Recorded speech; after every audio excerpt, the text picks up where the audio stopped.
Hi guys, welcome back to the new video. In this video, I am going to show you how you can block specific words on the Instagram.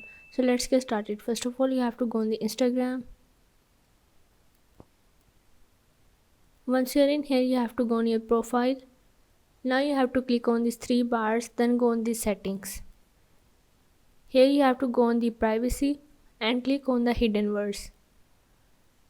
Now here is the harmful or offensive comments and messages, advanced comment filtering. You have to go on the manage custom words and phrases.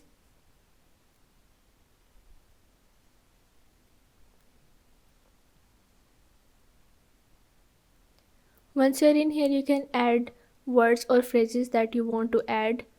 You can add multiple words, phrases, and emojis, and your list can be updated anytime. Once you add it, you have to click on the add and save the changes. So, yeah, this is how you can block specific words on the Instagram.